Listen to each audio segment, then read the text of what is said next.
L'éditorial du matin, c'est une réflexion sur l'actualité brûlante, des développements importants, des sujets d'ALIA et d'intégration. C'est tous les matins sur Studio Kalita.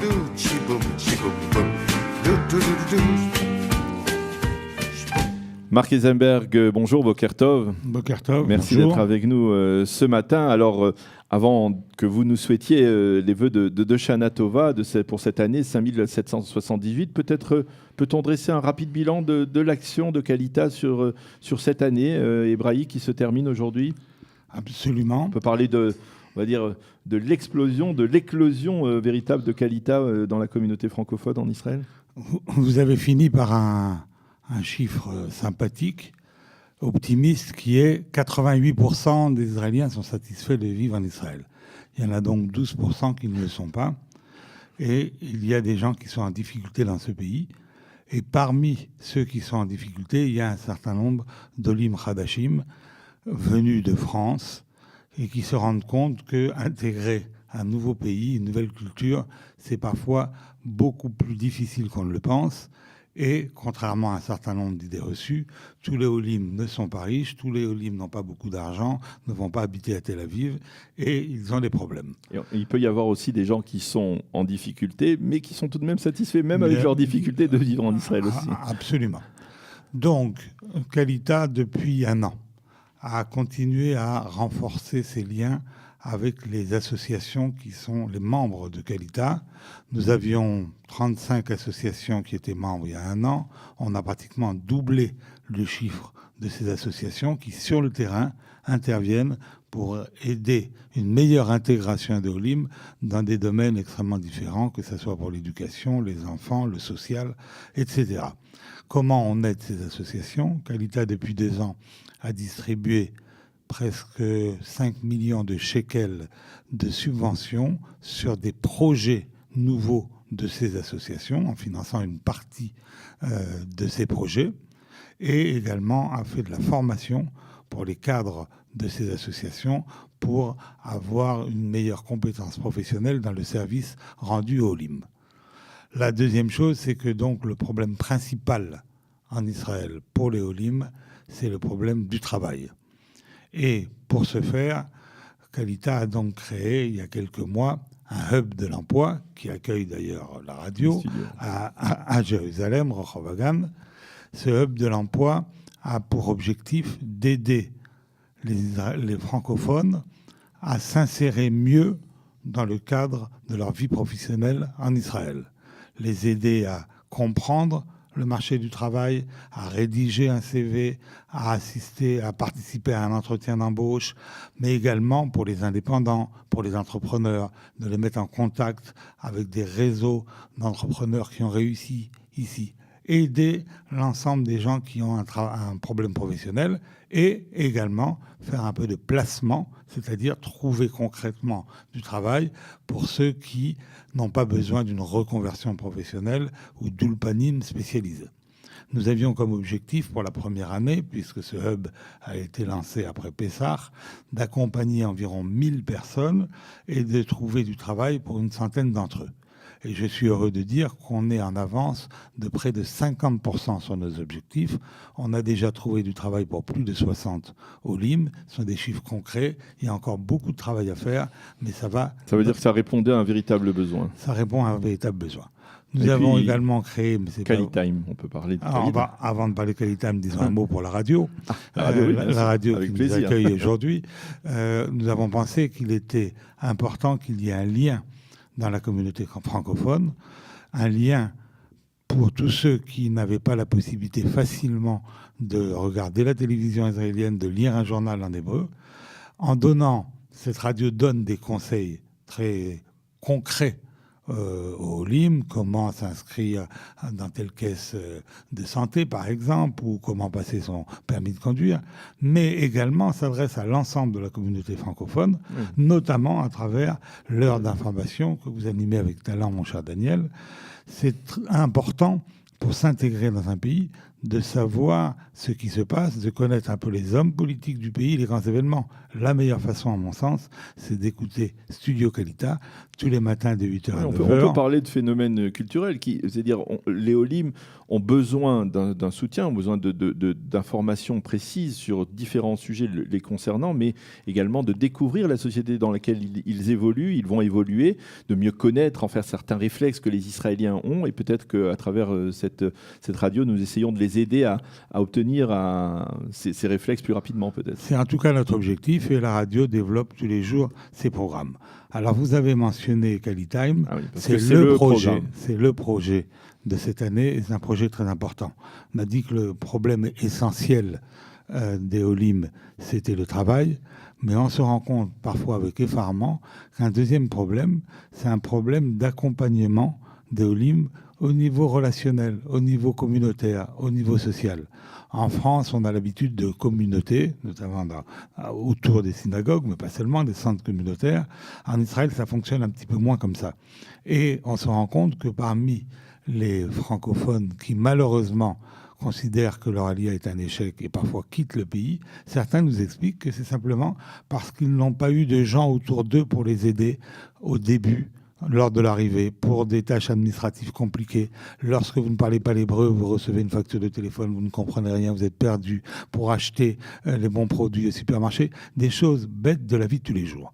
Nous avons donc décidé d'aider très concrètement ces Olim par QualiTime. Nous avons besoin, bien sûr, d'argent pour financer tous les projets de Qualita. Mais beaucoup, en Israël, n'ont pas les moyens de donner de l'argent pour ces programmes. Par contre, tout le monde peut donner du temps. Donner du temps et donner du temps pour ces Olim. 1 heure par semaine, 2 heures par mois. Surtout si on a été soi-même Olé Khadash et qu'on a vécu ce parcours. Je crois, et dans les premières personnes avec qui on a travaillé ce programme, ceux qui ont été eux-mêmes, il y a quelques années, des Olim Khadashim, se souviennent parfaitement de ce qui leur a manqué. Alors, dans quel domaine peut-on aider ces Olim ? Je dirais que tout le monde peut aider parce que le champ des domaines est extrêmement vaste.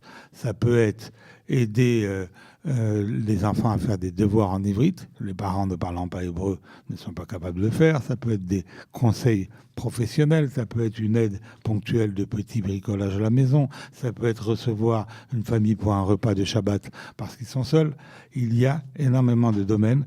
Tout le monde peut intervenir, aider concrètement. Et 2 heures de votre temps peuvent éventuellement changer complètement la vie sociale, la vie de Olim Khadashim. Donc c'est très important.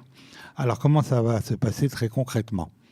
Nous avons recruté des coordinateurs et depuis quelques jours, nous recrutons des bénévoles. Quelqu'un qui veut aider, qui prend des bonnes résolutions avant les fêtes de Tishri, avant Yom Kippour, Rosh Hashanah Yom Kippour, peut décider donc de consacrer 2 ou 4 heures par mois à ces Olim, et il va directement sur le site de Qualita et il s'inscrit sur QualiTime pour être bénévole. Et le 27 septembre... Voilà, alors on va parler du 27 septembre, c'est une soirée importante. Très importante. On va faire ce qu'on appelle un interville en duplex de 5 villes en Israël, Ranana, Natania, Tel Aviv, Jérusalem et Ashdod. Nous allons accueillir les coordinateurs et les bénévoles déjà inscrits ou ceux qui pourraient s'inscrire, pour leur expliquer au cours d'une soirée très conviviale et sympathique comment cela fonctionne, comment ils peuvent aider, comment concrètement on va améliorer la vie quotidienne des Olim. Nous avons déjà 550 bénévoles inscrits dans le site et nous espérons arriver à 1000.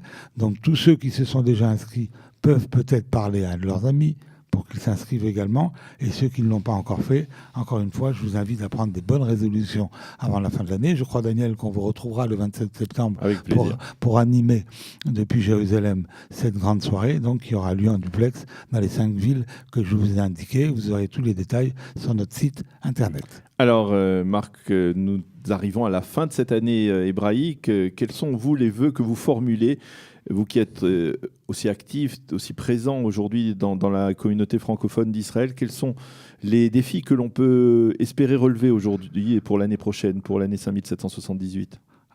comme on vient de le dire, améliorer concrètement l'intégration des Olim, soit à travers les associations qui existent et qui font déjà un travail formidable et qui ont besoin d'être aidés. D'ailleurs, un certain nombre de bénévoles pourront travailler au sein de ces associations, soit directement avec un contact avec les Olim, créer un mouvement de solidarité auprès des Olim Chabashim, pour que ces Olim eux-mêmes transmettent un message positif à leurs familles, à leurs amis, et qu'il y ait une alia importante pour les Juifs de France. Et évidemment, on espère toujours la paix. Peut-être que la nouvelle que vous nous avez donnée ce matin de la rencontre officielle entre Netanyahou et le président égyptien Sisi en est une autre. La paix, une approche vers la paix, et en Israël, un mouvement de solidarité générale avec Olim. Donc je souhaite à tous nos auditeurs et à toute la communauté juive française tous nos vœux de Shana Tova Umetuka, d'une année bonne et douce. Merci Marc Eisenberg, et on vous le souhaite aussi également à vous et à votre famille une bonne et heureuse année 5778. Avant la fin de cette heure d'actualité, Eliana, vous nous allez nous présenter les programmes de Cathy Choukroun tout de suite après. Alors exactement, alors on va commencer avec un Israël, comment ça marche, où Cathy recevra Youssef Dover pour parler des déménagements, donc Youssef Dover qui travaille chez Demeco Israël. Puis nous aurons un focus association sur l'association Atid Israël. Ce sera Lali Deré et Meir Renfreud qui parleront du centre Merkaz Israël. Et enfin, nous aurons ensuite un Alabama avec Michel Cohen qui est un artiste dans tout ce qui touche aux arts plastiques du Judaïka. C'est très beau ce qu'il fait. Je vous invite à regarder. Et enfin, ce sera les grandes figures d'Israël. Eve Bocara nous parlera de la Haganah. Voilà. Eh bien, merci Eliana. Et attendez Daniel, n'oubliez pas qu'à 10h aujourd'hui, nous avons Plein Lado avec Bernard Zanzori. Des émissions préférées de Studio Qualita. Merci Eliana, merci Marc Eisenberg. Je prends congé, moi aussi, ce matin de cette heure d'actualité. Demain matin, je serai remplacé par Olivier Granilix. Cela me permet, moi aussi, de vous souhaiter une bonne et heureuse année. Shana Tova Umvorechet à tous les auditeurs, à tous ceux qui suivent. Et on invite ceux qui suivent à susciter les autres et à les inviter à venir auprès de Studio Qualita, écouter de nos programmes. Shana Tova à toute la communauté francophone, à tous nos auditeurs, Rak Briout et effectivement la paix. Et Smachot. Shana Tova aussi à Daniel et à toute sa famille. Merci beaucoup. Voilà, Shana Tova Daniel. Voilà, et à bientôt. Et comme d'habitude, vous savez qu'il fait des pas de danse à la radio. Voilà. On se retrouve. Est-ce que je fais la blague ? On se retrouve l'année prochaine. En tout cas, vous l'avez faite en tout cas. On se retrouve dimanche matin pour une nouvelle heure d'actualité sur studioqualita.com. Passez de bonnes fêtes. Shana Tova à dimanche. Et à demain pour Olivier Granet.